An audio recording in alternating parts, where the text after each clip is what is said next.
Hey, what's up, guys? It's Giltspire here, and welcome back to Champions of the Fog. We are here today for round 9 of Object of Depression versus Immortal Alliance. And I am joined by ChefDBD. Chef, how you doing today? I'm doing pretty good. How are you doing today? Pretty good, pretty good. A bit more awake now versus my 10 a.m. Match where I was still waking up just a wee bit. Got some food in my system, so ready and raring to go. Well, sometimes that taste of competition is just what gets you ready up in the morning. Indeed, indeed. But with that being said, we are jumping right on into trial number 1 with Object of Depression killing first on the Azarov's resting place. What are you expecting here from Object of Depression, Chef? Interesting. As we all do know, for right now, this season, there's going to reflect back on what could happen, what has happened with them, and what could happen for next season. So right now, we're just going to see a little taste of what's going to happen next season. Yeah, no, absolutely. I mean, at the end of the day, both these teams are not in contention for a playoff spot, so this is going to just be more or less for bragging rights, but we have seen a twins. So today, we have had three games on Azarov's Wrestling Place thus far, including this one, and all 3 of them, we have officially seen a twins. As some people do know, twins is a very good gen defender on one side, especially with Victor controlling. He'll be able to control one side of the map if played correctly. Yeah, so it's going to be interesting to see here if we see kind of a repeat of either, game number 1 or game number 2. We saw kind of 2 very different matches with the last 2 teams where we saw twins being able to really manage their 3-gen well, and then another set of twins not exactly doing that great, more of a game of attrition and falling out of favor. But we do see a very early chase here, and does look like Mr. Dave will be going over to their uncorrupted side with a chase on the Claudette. And it's very, and as you talk about that, as you see, we have ourselves a 4-3 split on ARP with 4 gens on Shack and 4 on main. But the thing is, how long will he keep the 4 gen up? Yeah, that is a question. I do mean we do see a totem here over on that left-hand side. So if they're able to keep that totem up and keep this 4-gen side, I mean, that would be quite strong to say the least.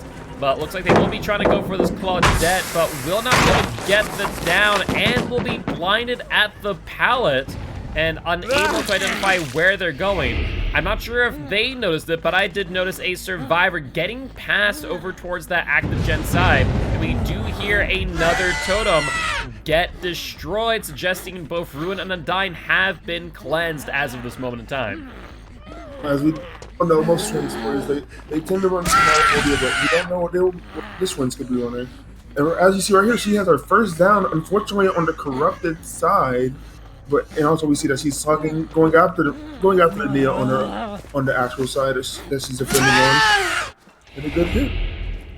Yeah, good hit, but it might be all for naught, as by the time they're able to get back to the slug, I do imagine they're going to be able to get picked back up. And even then, we do hear a gen pop off on that active gen side. So I think that Mr. Dave might have to reanalyze the scenario and potentially have to protect main side at this point in time, especially as all totems have been cleansed from the match. That is correct. But we still see a 3-3 split with Shaq and main. And as I brought up before, Victor can easily go across the map and just keep spreading pressure as long as he can, while Charlotte just sits at the hook surprisingly very well, as we see right here. I mean, I think this is the right move, kind of bring out Victor every 45 seconds, recall, or if the survivors get a little bit too aggressive, where they might crush Victor and give the twins some free value. I mean, honestly, if I'm the survivors here, taking Victor hostage is the way to go, but, you know, crushing him like that, yeah, it gives you the ability to be on gens, but now he's able to bring back out Victor and now potentially injure the ace, but missing the pounce and will get kicked. But with that, unfortunately, I feel like that'll be all for now because Carter she will be going second. This not many people were around for the save except for Ace. And as you were saying before, people just keep crushing Victor. That's your first. There's another down. Yeah, out there will be a 1-for-1 trade, and now they're going to see if they can get the read down on Claudette and getting Chicken Pickle out of the game early. I think this is the right play. You know, though you have the Nia on the ground, I think here you're just able to get some really good pressure. But looks like this Claudette may have misplayed there. We did see Ace taking the body block and trying to ensure that they're able to dodge Vic, but vaulting back out results in a situation now to where the pickup can happen, and this might be a very early death for Immortal Alliance. Wow. I just thought that was a big misplay with the Nia and Claudette there, especially with Ace and Claudette. Just miscommunication. He saw that Ace was walking the door for Claudette at the window, but I guess she just didn't know. She still vaulted anyway, and that just led to an untimely death. Yeah, it's either definitely a bit of miscommunication or just lack of map awareness, but literally could have just kind of held Victor hostage there and forcing him to pounce on the ace. And we see here, you know, the ace trying to pretty much do the same, use that window to their advantage, but Victor, being privy to that mind game, will get the pounce, and Mr. Dave here might end up getting another down in just a moment. Claudette's death really just brought this game back for Twins, even though they lost both totems and playing almost perkless. They just got Claudette very quickly out the game at 3 gens, and he just keep chasing his 3 gen. And as we see with Victor on Ace's back, there's a blimp right there with Nia running right beside him. Surprised he didn't go for the hit there.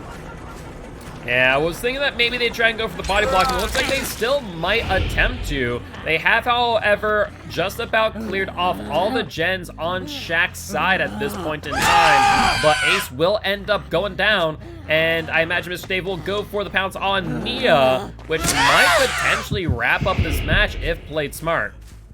Yeah, I think this might be a wrap-up game here. You have one on the ground, 2 gens left, but unfortunately that 3 gen is still here with a hill hook as well, easily defended for Twins like Twins. Exactly, just kind of post up Charlotte or post up Victor near that hook. You're kind of in a golden spot, and now Victor can kind of go out, harass the gens just a bit, kind of slow down the game as we see Nia trying to desperately run away for her life, going to Shaq's side, but I think that Victor about to pounce and does get the down. And honestly, if I'm Mr. Dave here, I'm going to the other side of the map. Yeah, you know, yeah, I know that there's no one on this side. There's still someone on hook. You're pretty much in a golden position as we speak. And if you didn't notice, Ace was the one that unhooked Claudette, so he doesn't have Deli, and he's perfectly fine.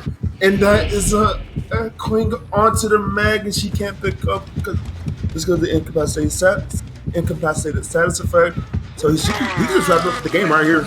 Yep, unless there's an Unbreakable, unless there's a Deliverance, that there's going to be the match. No doubts about it.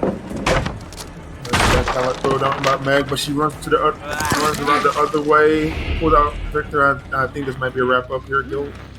Yeah, I mean, I would imagine that if Techno had a Unbreakable, it would have been used, and Meg will end up going down. So I think Mr. Dave will just go for the pickup on the Meg to ensure no Unbreakable play, and that will be that. That's right. He will be going for Nia first, and I'm just very surprised with the outcome of this game. It's a strong start from Immortal Alliance to where we are now, and I feel like this ever since I definitely on Claudette, I don't know, just lost the rhythm with him. It does suck having one of your players out by 3 gens. Yeah, it is unfortunate, but Object of Depression put up a very strong start and looks like going to be just checking for a Deliverance play here by the Meg. Maybe not aware that, you know, Meg had no chance to activate Deliverance. Also, Mia did unhook Claudette, but the thing is, he just waited out, and we don't know if Meg has Unbreakable or not. And if she does, she could probably just go into Victor and just down her easily. I would say you're right, but unfortunately a little bit too close to the hook to do so. They probably could, might be good to move away just a wee bit to confirm, but that there will be the second stage, and that'll pretty much be a wrap up here for Mr. Dave, as they will get the 4K on 2 gens remaining.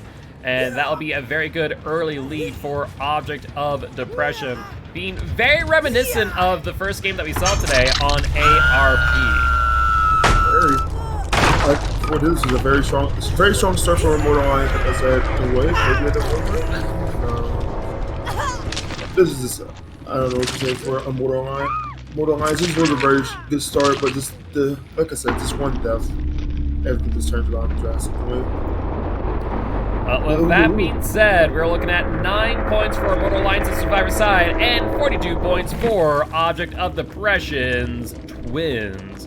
So a very good start here for Object of Depression as we move into trial number 2 with Immortal Alliance on Killer 4 on ARP. This will be a very good matchup. What is it? So, what kills are you expecting? Are we expecting one more Twins? So if we take a look, let's say at the guild tracker and see what Immortal Alliance has available to them, I do believe that they do have twins. No, it looks like they do not have twins available to them. So with that being said, unfortunately for them, we will not see another twins match, which means they might need to go for, you know, an S tier killer. They still do have Nurse available. They still have a Spirit available. Looks like they might have a Light available too. So I'd say there's a lot of good S tier options here for them to try out.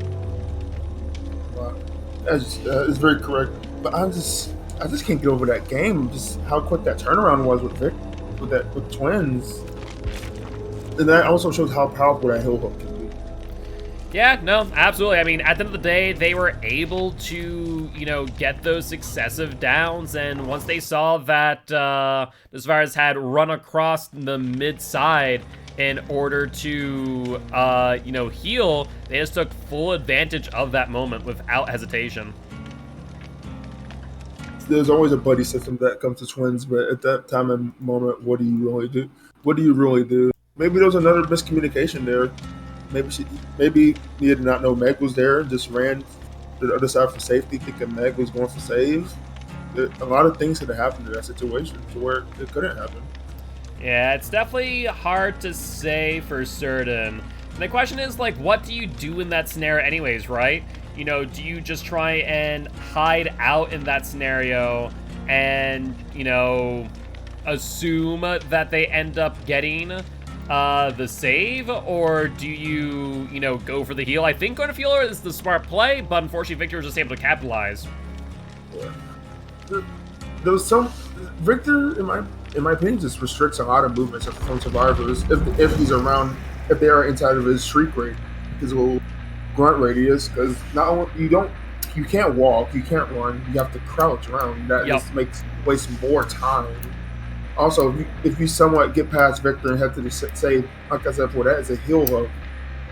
And as soon as you get up there, Charlotte's going to be right there, just ready to get an easy hit on. Yeah, indeed. But what are your thoughts here for this trial? What do you think Immortal Alliance is going to bring? I'm seeing some people saying maybe bringing a Blight. But like concern of Blight on this map is that there's a lot of geometry on the walls that Blight can kind of run into when trying to go for a slide or hug tech. That'd be my major concern in that regard. I completely agree. Blight might be one of your best bets on this map. This is mobility alone. This lets me know. This tells you this one Blight. But like I said before, anything can happen. Yeah, this is true. Anything can happen, and we'll have to wait and see. I was thinking that in order to get that 4K within, you know, 3 gens completed, I'm thinking SD Killer is a must. Or just some form of high lethality killer, maybe a Bubba, you know, Blight would make sense.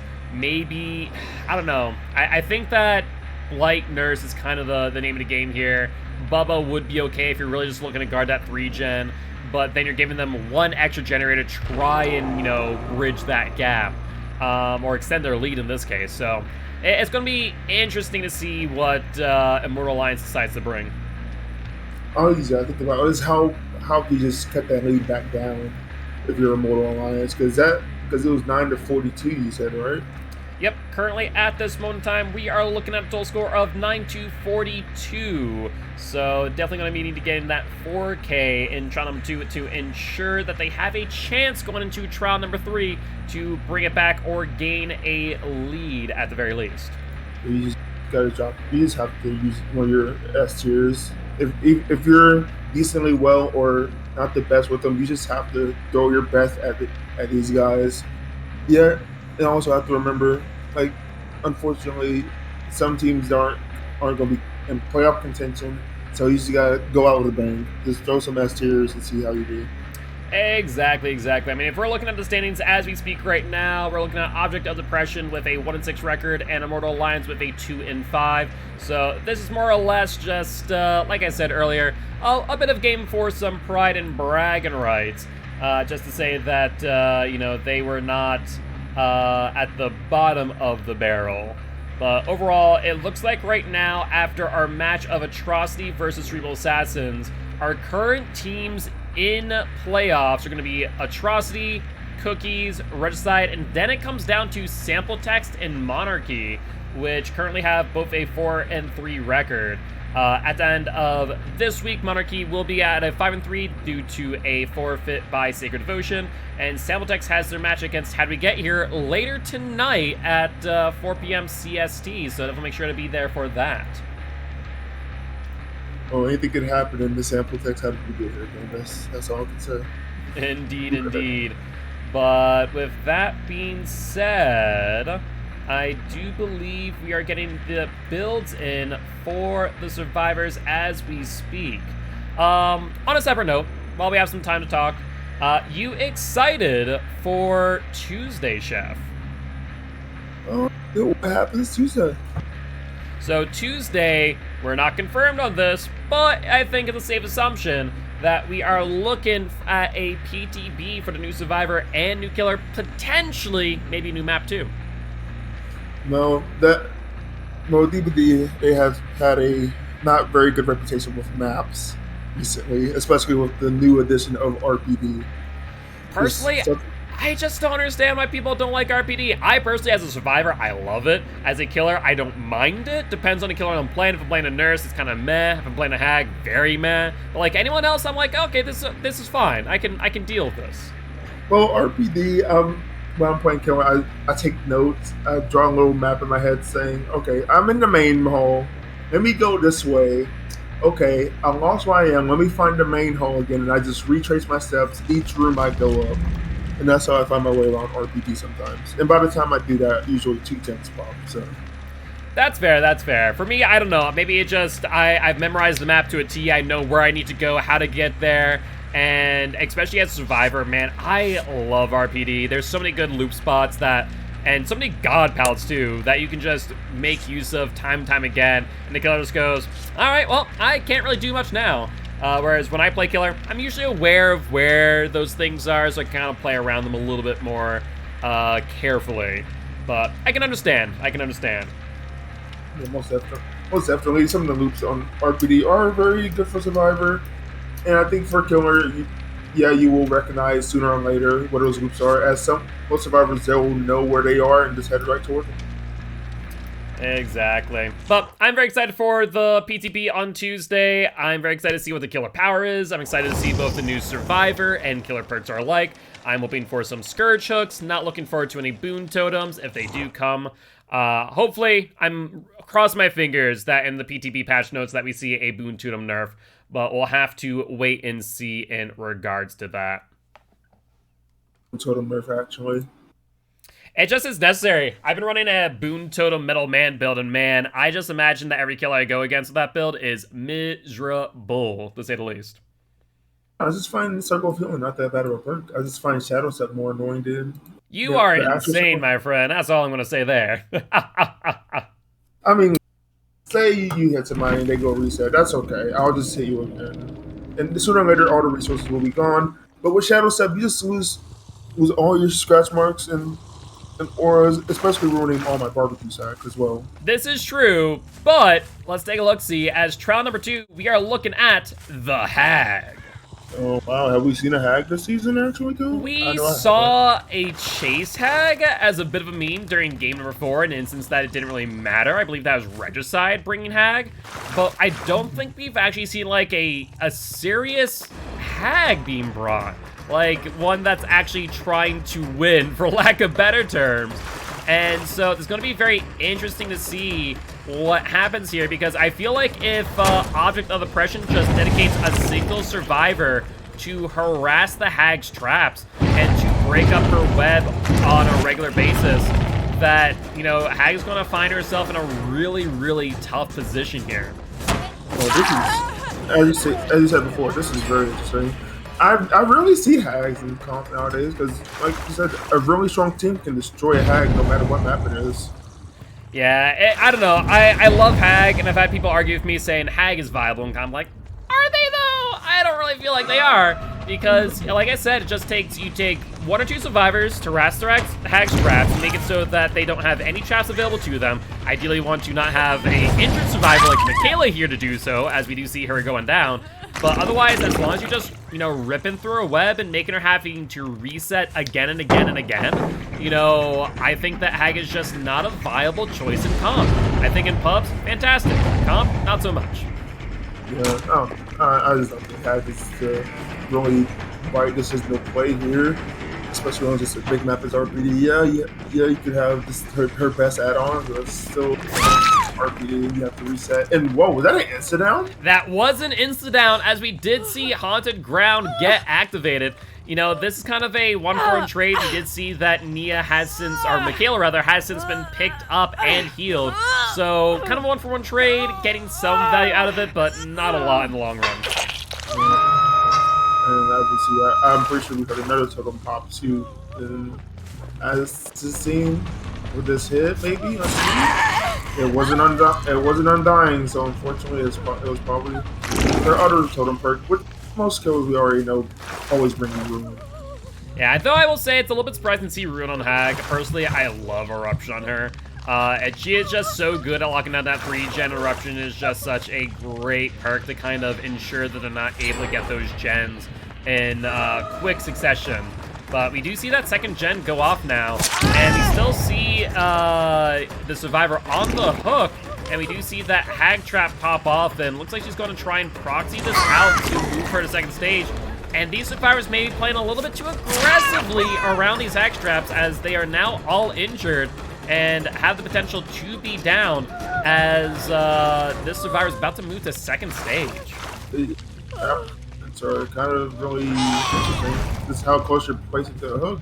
I don't know, just on a map like this, you want to try to conserve your traps with better placements, but it's working for her as she gets the Yui to 2nd stage.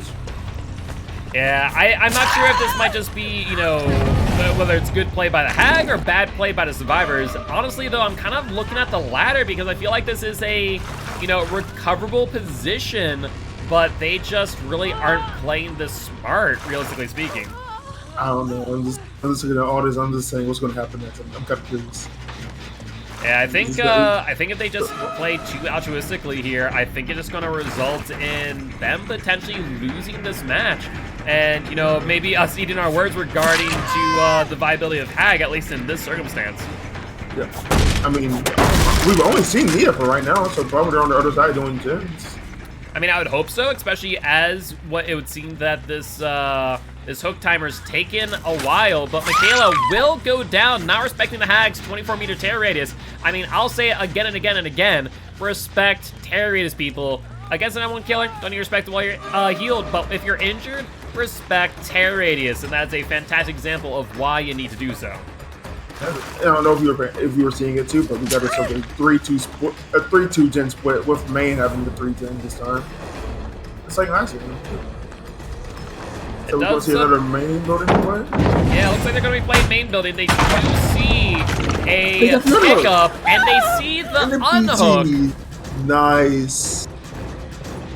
I mean, that was a dangerous play, but it worked out for them. And this now brings Object of Depression back into the game. As prior, I was a little bit concerned that there was going to be no way out of that scenario. But with the survivor staying in, I think they might be able to bring this back, as that was only one hook, one progression. And though this person is on death hook, the Hag now has to move away from their main setup, and now she'll be losing a lot of value. Interesting enough, we saw the crane pallet get dropped, and Hag became a vaulter and just went around the entire structure just to go for the Yuli. But I don't know, I don't know how we feel about that, because hey, we just popped the sprint bursting in, and now you just lost your Parisian on the main side. Is this really worth the down? It isn't, realistically speaking. I mean, right now we're also seeing these survivors, recover, and Yui playing smart, triggering the trap, and then getting the stun on the ITH. So Hag just losing so much value, giving these survivors all the time they need to reset, regroup, and do this final gen. Another gen could pop at this moment right now. And there it is right there. That good job by the Yui, holding her off for the finish as long as she has. And another chat pops off with TNO. Michaela may be going down here. Yeah, looks like she will, but swinging a little bit too tight and ends up hitting the pallet as it's still up, and we hear that exit gate getting opened up as we speak. It looks like it will open up. That looks like maybe a wake-up play, as that was pretty quick. Very good trap placement by the Hag. Well, interesting Hag placement, because the knee is still at the gate, and I'm pretty sure they played this right. They could heal up Michaela and just get her out. Yeah, I mean, that would be the call here, and even if she were to try attempt to go to the other exit gate, there's not exactly any possibility of her going to be able to get it. So I do believe this will be a 4-man out for Object of Depression. I mean, Hag actually had a pretty good setup going for them, but unfortunately it fell to pieces on that unhook, and that there will be 50 points for Object of Depression and 7 points for Immortal Alliance's Hag, resulting in total points of 16 to 92. So IA here going into game number 3 on Gas 7 is going to need to put up some numbers, or this will be their swan song. What? That game was going in Hag's favor for a moment, but I'm just kind of questioning what happened. But then again, I realized, I don't know, I think you mentioned it earlier ago, that your timer stopped for a few seconds, if you noticed. Yeah, and as we see here, Camaraderie, aka Kinship, was being used by Embler, so that would be why that timer was being as long as it was. Just a strong Hurricane comp, especially when the killer wants to secure their kill, but their kill is taking a little bit way too longer than expected. Exactly. Also, for those who are wondering, we'll mention that NOED will be unbanned for Season 2, so if you are looking forward to that, do keep that in mind. This season was banned, as in Season 0, killers were seen to be very strong. We found that most killers were 4K'd as is, so we felt that NOED wasn't exactly going to be necessary. However, this season we're seeing some stronger survivor plays, so next season we're going to end up with some NOED plays instead on the M1 killers. Wait, are we going to get to another game? Oh, no. Oh, it's technically, so they're going to be a killer this time.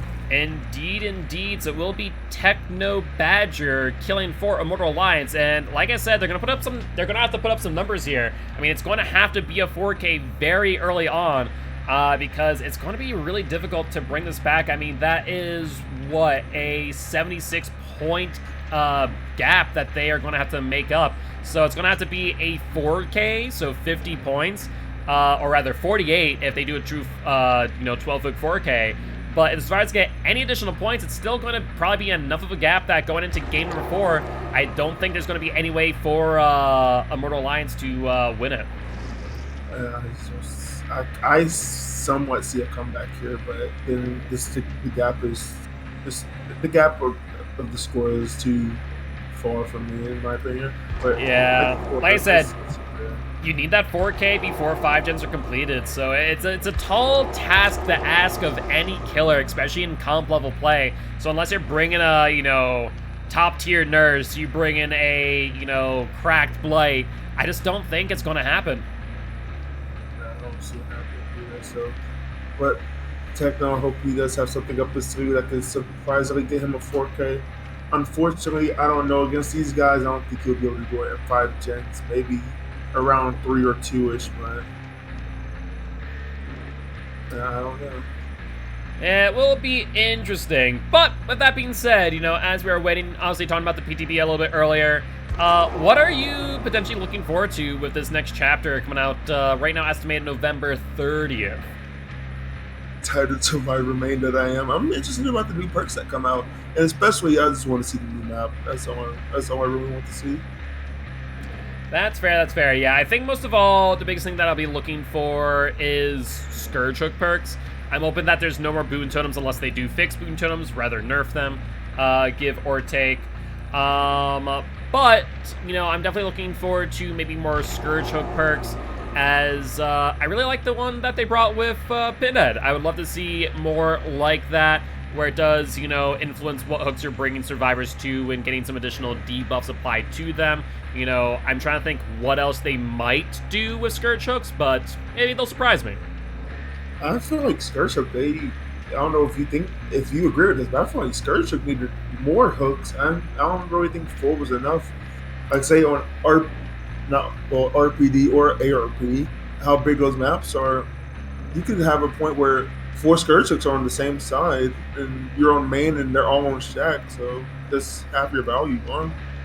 Yeah, I could agree with that. Honestly, I think a major buff that could happen with Scourge Hooks is maybe making every hook Scourge Hook. Just be, when you bring this perk, all your hooks transform into Scourge Hooks. Because I think that you being forced to bring them to specific hooks does make it a little bit difficult. And there are times, like you said, on RPD or other maps where I look around at my Scourge Hooks and go, well, this is unfortunate. All of them are on the other side of the map, and so I'm going to get 0 value, especially in maybe like ARP, where all Scourge Hooks end up on, let's say, my weaker side. So I just get no value out of that perk. So maybe I would like to see a slight buff to Scourge Hook, allowing them to be used on, any hook instead. Well, here's a buff idea I had with Scourge Hook, if you would like to hear it. So, you know how Hex Plaything works. As you know, if you get hooked, a Hex does spawn on a Dole Totem. How about when the game starts, every hook is a Scourge Hook, and when you hook someone and they get unhooked, the Scourge is gone from that hook. Yeah, it will be interesting to say the least. It sounds weird, but it's something I've thought about. But with that being said, I do believe we are just now waiting on the last survivor. Looks like they may have had to restart real quick due to the fact of DVD being DVD. So we'll have him here in just a few moments for trial number 3. Any S tiers we played this round, Gil?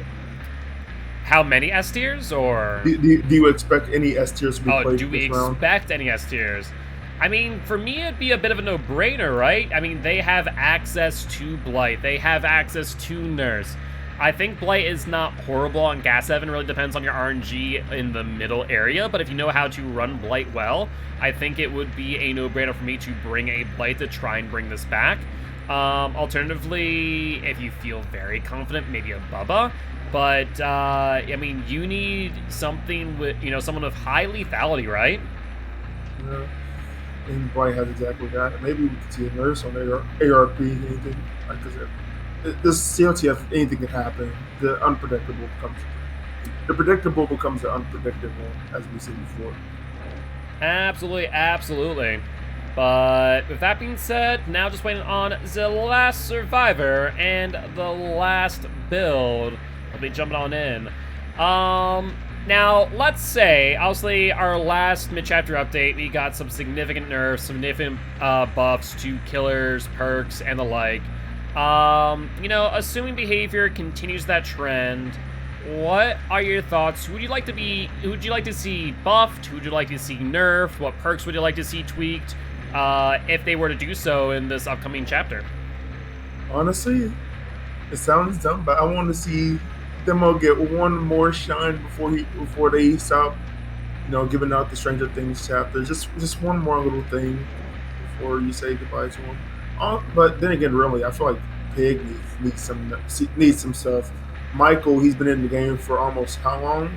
Ever since almost the game dropped around November-ish.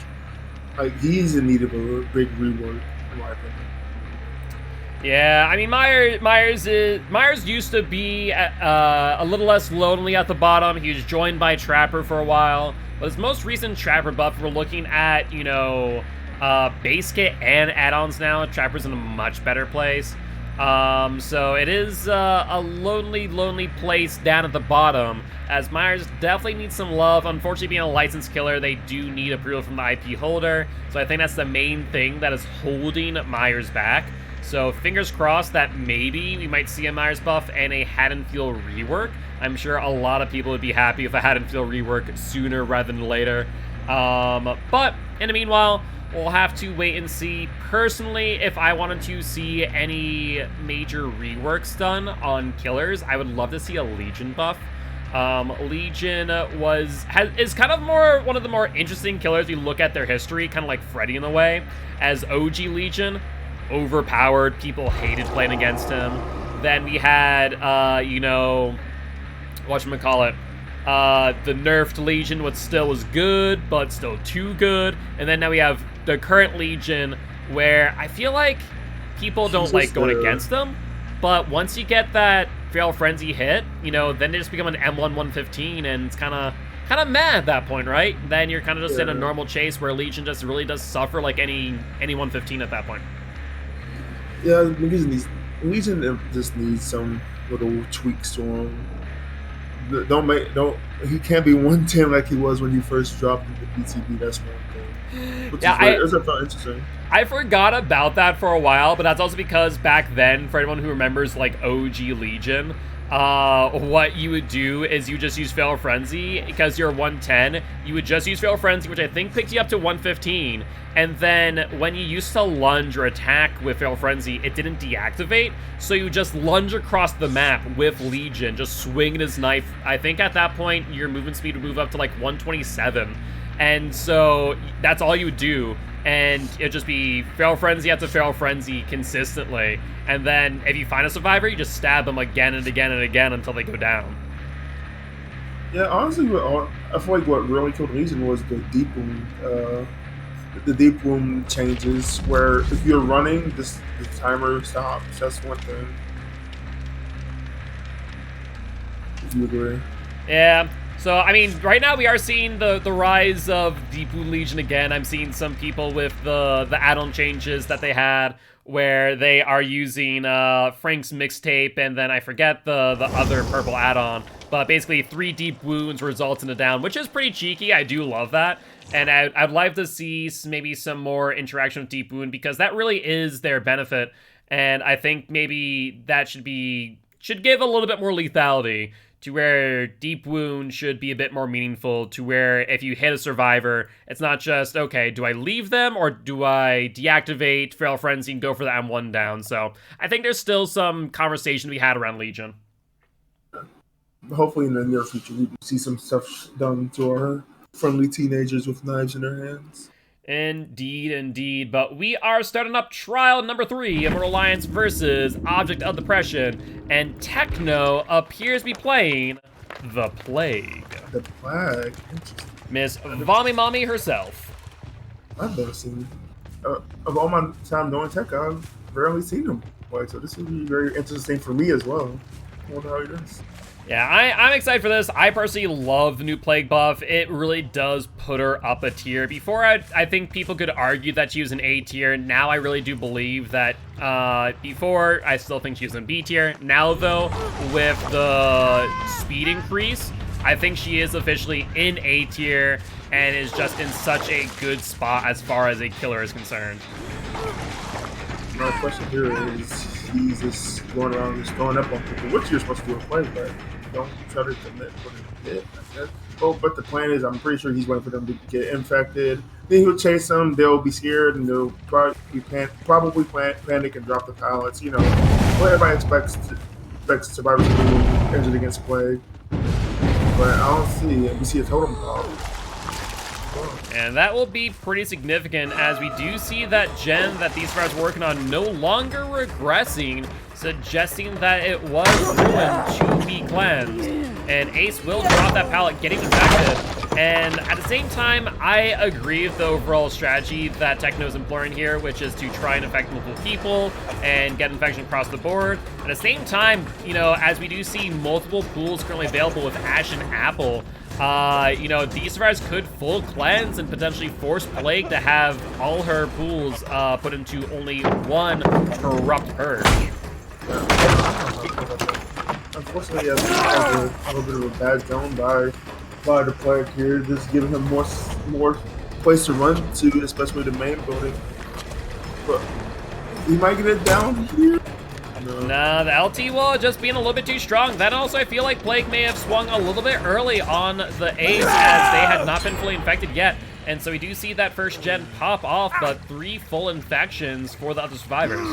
All right, now right here, would you use your power as you see everybody's infected?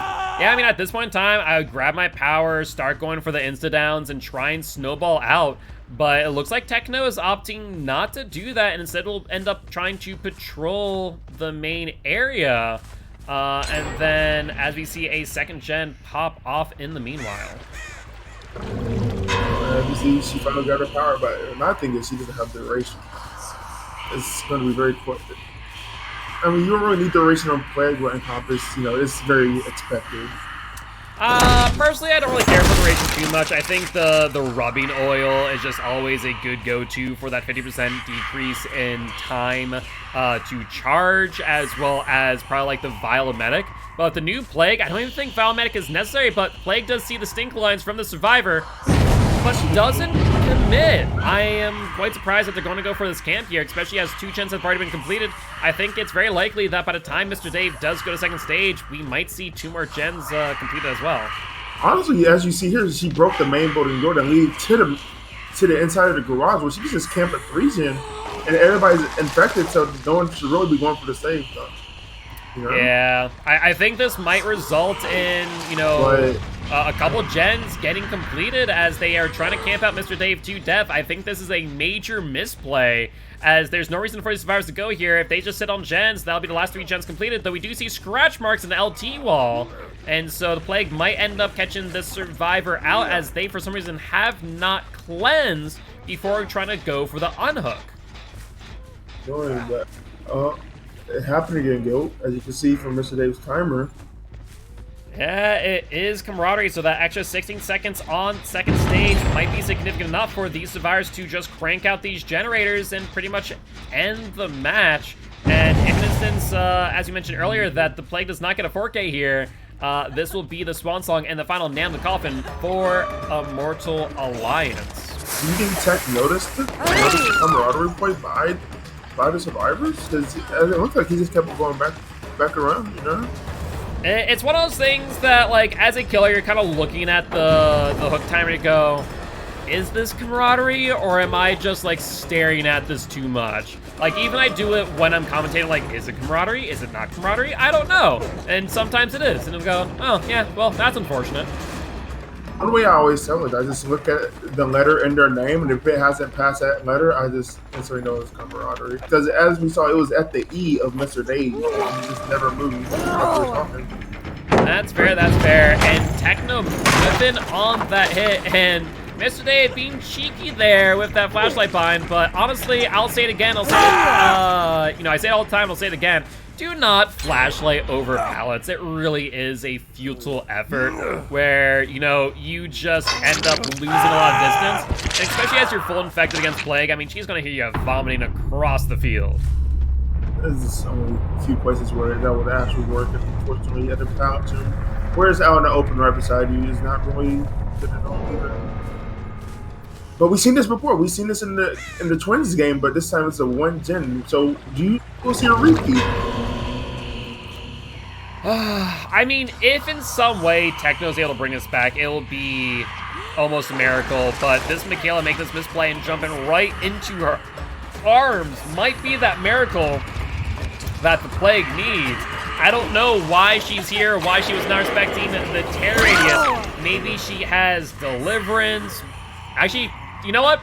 now think about it, maybe that's the only thing I can think of, is that she specifically did that to allow her teammates enough time to go for the last gen, to cleanse. Maybe she has deliverance. That's my only thought process right now.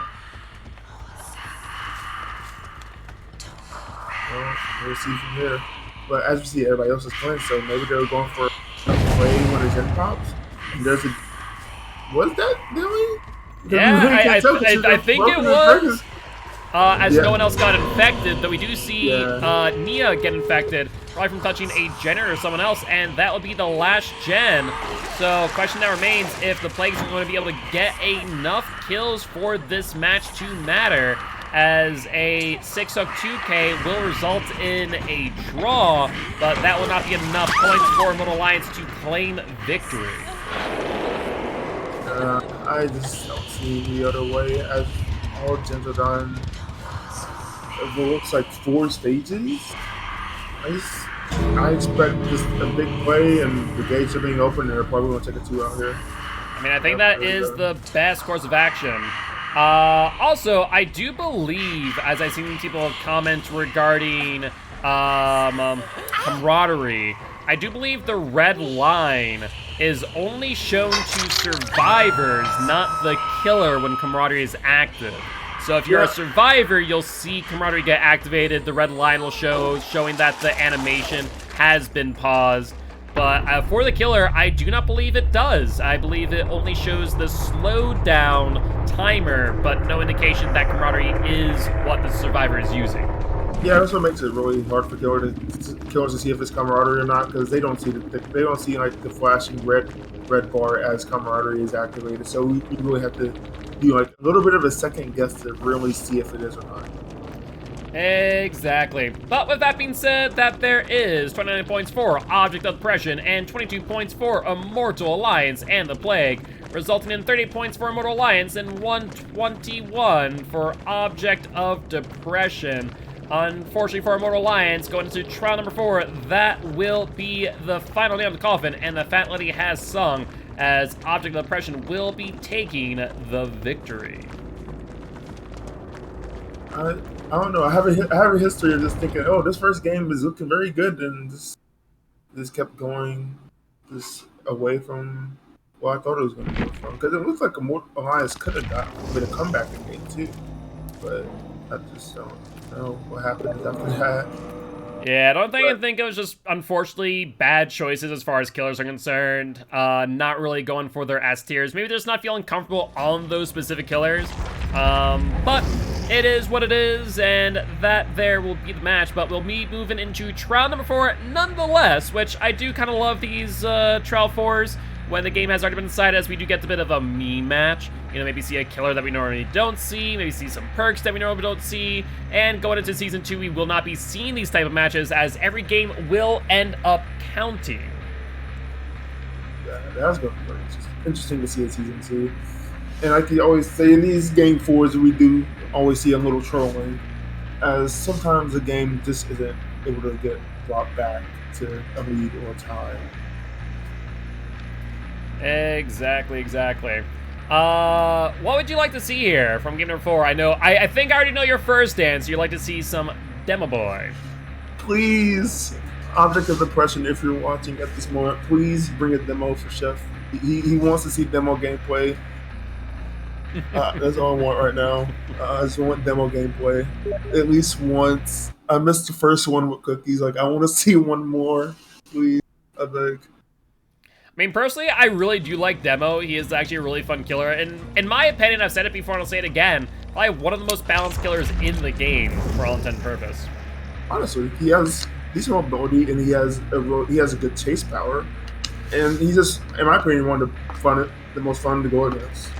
Behind Nurse and Billy for me. That's fair.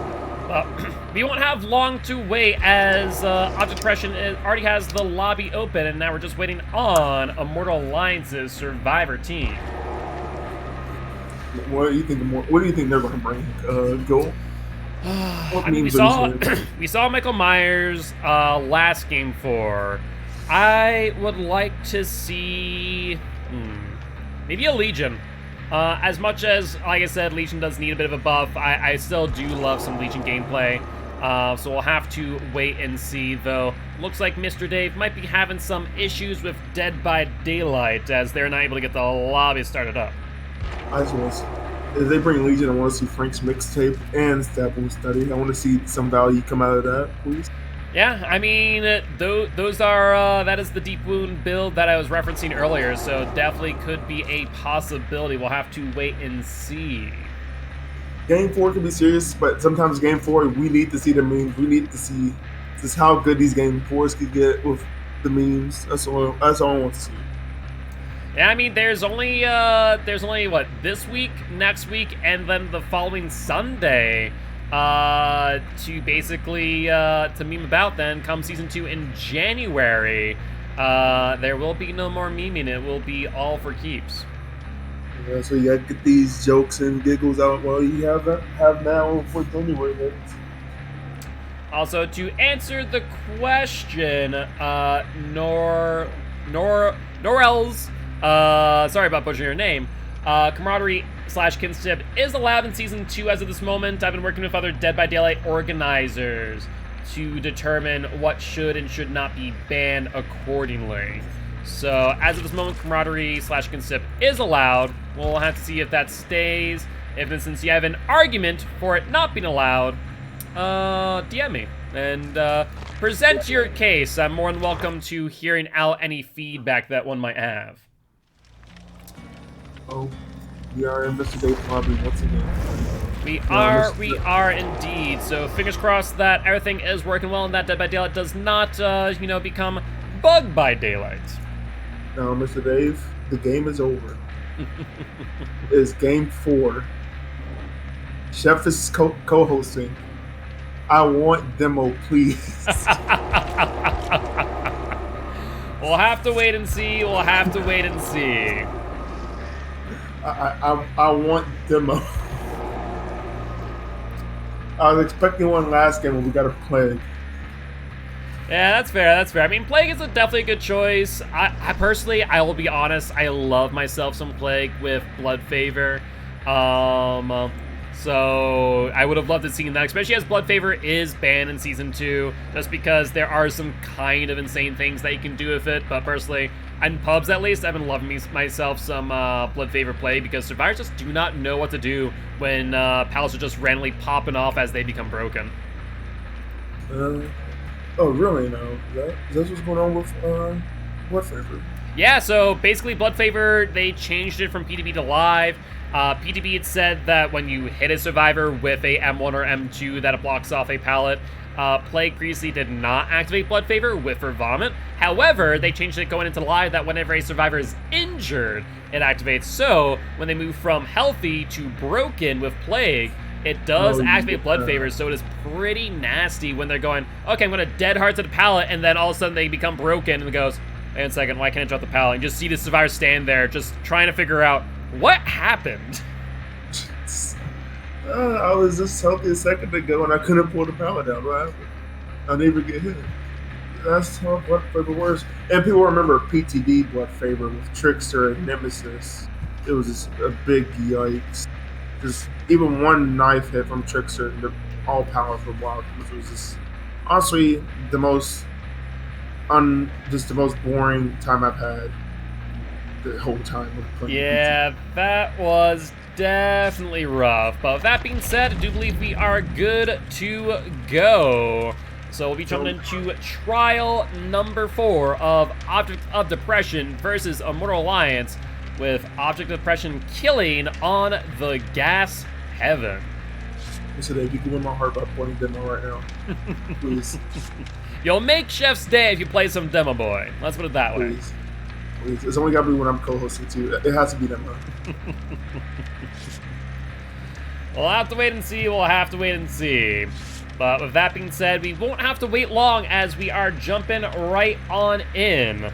While we are jumping on in and loading on up, I do want to remind everyone that we do have another match at 2 p.m. CST. It'll be Cookies versus Regicide. Currently, the 2 leading teams in this Saturday division, so definitely make sure to be there for that slug match, where I imagine it should be a pretty impressive showing from both sides, as they have already been confirmed for the playoffs. So be there. And then we have a 4 p.m. to 6 p.m. CST for How Do We Get Here versus Sample Text as well. Cookies versus Red Side game is going to be very, very fun to watch. This is the top 2 seeds of the playoffs will be very good. And gosh darn it, that's not Demo.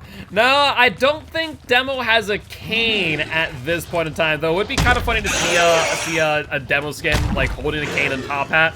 Would kind of love that, I'm not going to lie. But this is a Bleach boy, and he do be zooming across the map as we speak. Demo can zoom too, but so I'll accept play for right now. But anyway, he's going around this corrupt at the start of the game. I mean, spot logic is pretty consistent on this map, so I think it's definitely a good play-by-play. And finding the Meg and getting the hit to boot, that Meg hoping and praying that Blight had not seen her. But your praise cannot be answered, as we do see a lucky break here from the Meg as she tries to dodge the Blight and does narrowly dodge that hit there at the Shack pallet. That's a nice little hook tech that Blight did right there. And we see a free tap on the Meg. Pretty good.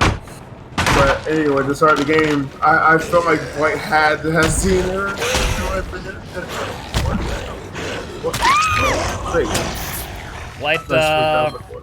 played a bit of a game of pinball there, trying to find where that Meg was. Thinking that maybe she had gone into the pallet, but being patient enough to get the down. And we will see the first hook happen in the basement. It feels like here that Mr. Dave, he wants to set a statement for next season, as I don't think he's moving around this game. Yeah.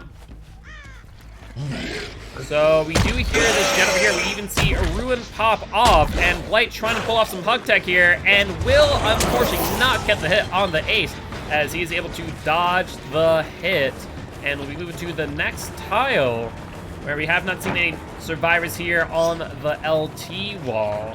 So this should be enough time for them to get the hook on the Meg, as Blight's struggling to mind game the LT on the ace, trying desperately to do so, but appears to be going back over to basement.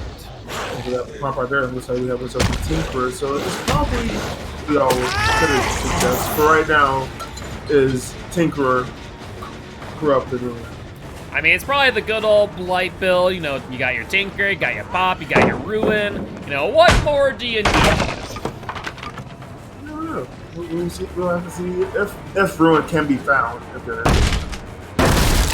Yeah, it's going to be the big thing here for these survivors. They are going to want to find Ruin as soon as possible, as Blight will narrowly miss that hit on the Nia, as she does use the corner to her advantage to dodge the hit.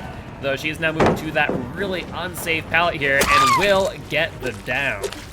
As Nia showed just a few seconds ago that I can hook tech the wall too, just like you, Blight, as he unfortunately missed this one.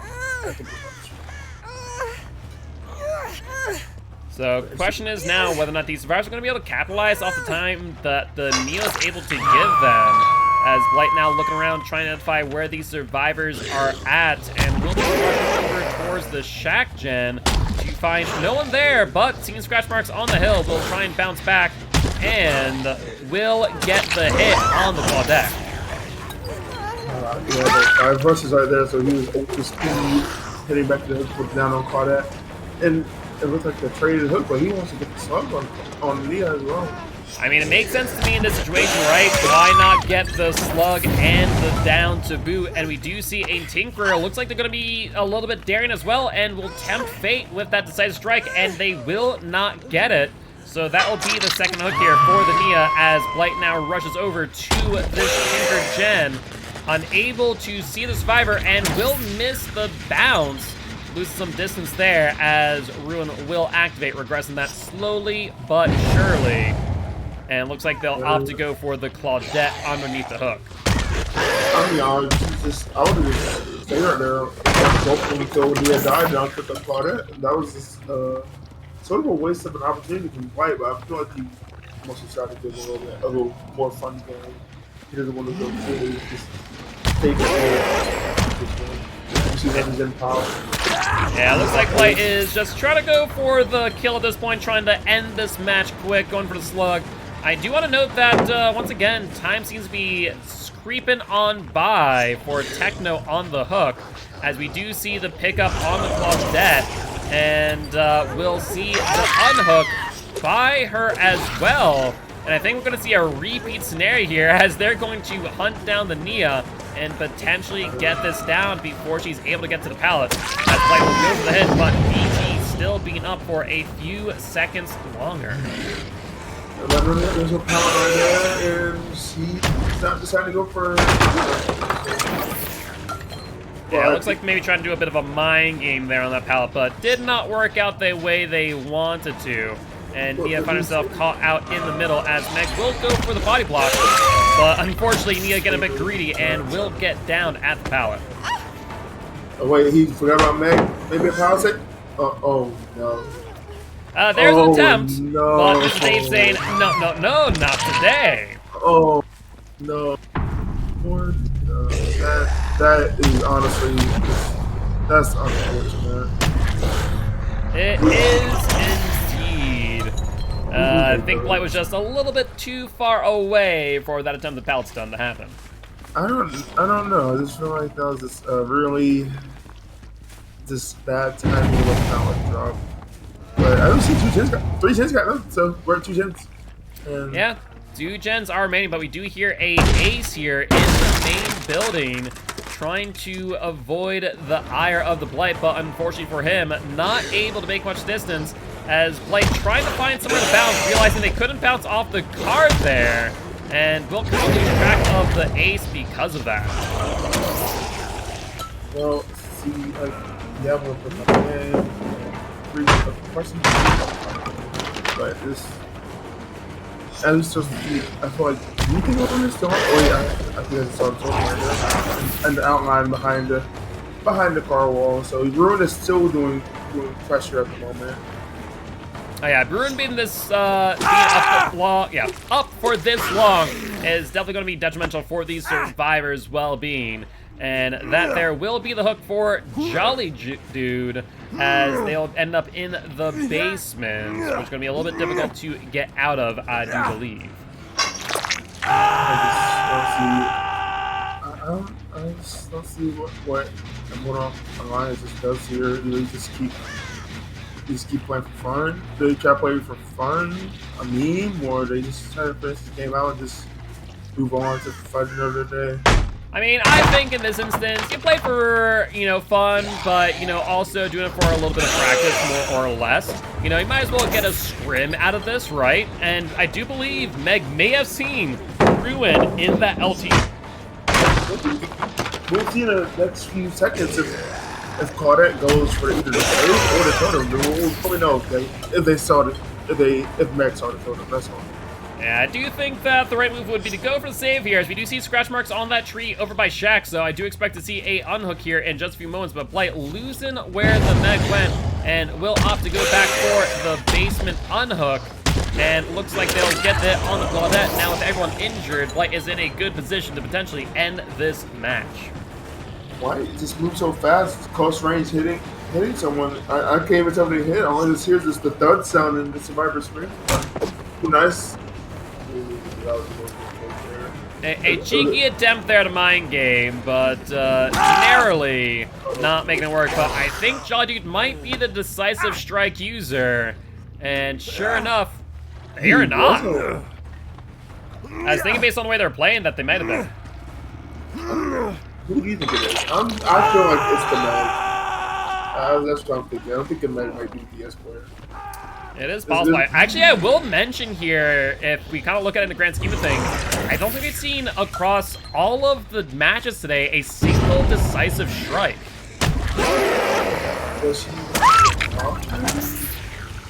She went off there for the point. I'm very confused about that Walker later. Yeah, maybe just memeing around just a little bit, but we end up seeing that second hook for the Meg, and all that is left now is the Claudette, who we do see attempting to go for the unhook on the ace, and unfortunately Blight slided off the doorway, and this should give Claudette enough time to get the unhook on the ace, and I think this will result in 1-for-1 trade, but Blight being a little bit too aggressive, getting the hit on the ace, and now the down on Claudette. Unfortunately, though, I think Blight is going to be a bit aggressive, but looks like he'll surprise me and goes for the hook on the Claudette instead. He wants to get all of his hook points in. And I'm just wondering what he do here. Like, he won the game. I just don't know. I mean, I don't think there's exactly much for you to do in this situation against the Blight. You know, Ruin Tinker's still up and still available. We do see that Deliverance play by the Claudette in basement, which will help them reset just a little bit. But it just ain't going to be enough for them to bring this game back. And it's time to see, does the Meg have the Decisive Strike like you predicted? And the answer is no. No! Yeah, Jurgen's as good as mine on who has that Decisive Strike, but we have not seen it used a single time thus far. Maybe it's gonna be on the Claudette if that Deliverance play, you know. That Deli DS, always a beautiful combination. I don't know, the obsession is weird sometimes. It doesn't even, you feel like it's them because you see the obsession marker, but then again, multiple people could have DS, so it happening. That I feel like that's the game right Well, there. the biggest thing is in Cubs, you are correct that when you have Decisive Strike, you are more likely to become the obsession. However, in custom play, for some reason, I can't explain why, it actually randomizes it. The perks like Metal Man, like Decisive Strike, actually do not influence who does or who does not get the obsession. So it is kind of odd in that regard. We see the ace and trying to deadly make some distance from Blight. Blight trying to catch back up to the ace, but not able to make it happen as he was able to dodge into the garage. And this chase going on for a little bit of time as he'll be bringing him over by the shack at this point. Beat out on the ground as we see the ace going down sooner or later. Not much here. Dead zone at shack.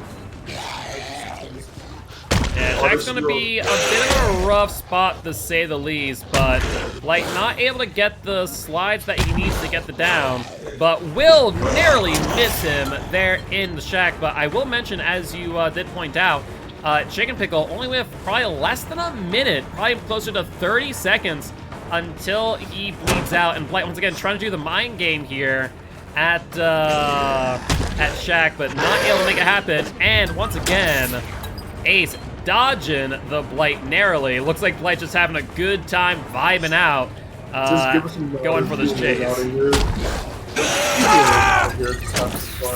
Claudette will bleed out, unfortunately, and Ace will be hooked, and that'll be game. Yeah, it'll be, you know, good timing, because by the time the Ace gets hooked, the Claude will bleed out, and that there will be the end of the match. Very good match. Like always, good strong beginning from both in game one, and just all takes is one mess up, and that's why you just said what could have happened. Just saying GG to everyone. I don't know, it had spot everything. Yeah, just for good measure, why not? But with that being said, that there will result in 9 points for Immortal Alliance and 40 points for Object of Depression. Final score being 47 to Immortal Alliance, 161 for Object of Depression. Congratulations, Object of Depression, for your win, and GG, well played to both teams. So, what should we take from this game? Go look back. What were the highlights for this match for you? I honestly, I just enjoyed watching some good Blight play. Always a fun time. Personally, I do enjoy me some Bleat. You know, after playing him for the 6 million blood point challenge way too much. So, you know, honestly, just kind of watching some Blight. I will say, I think the biggest thing to take away from Mr. Dave would be work on some of those slide techs a little bit, some plays over there, and some really strong tiles for the Blight that just weren't able to capitalize on. But with that being said, that there is going to be the end of today's match. Like I said earlier, we'll be back once again at 2 p.m. CST for Ridgeside versus Cookies, so make sure to be here then. But Chef, if everyone wanted to go say hi next time you are live, where would they find you? You'll be able to find me at twitch.tv/ChefDBD. Awesome. With that being said, though, I am Mark, aka Giltspire. I am an educational Dead by Daylight player, as well as your commissioner here on Chance Vlog. So definitely make sure to stop on by and say hi next time you are live. Next time I am live. I'll be live again on Sunday playing some Inscription, and Monday playing some Dead by Daylight before the PTB. With that being said, we are going to go raid Vigo's Core, another competitive Dead by Daylight league here in the competitive scene. So make sure to stay on by for that. On that note, guys, we'll see you all then. Bye-bye!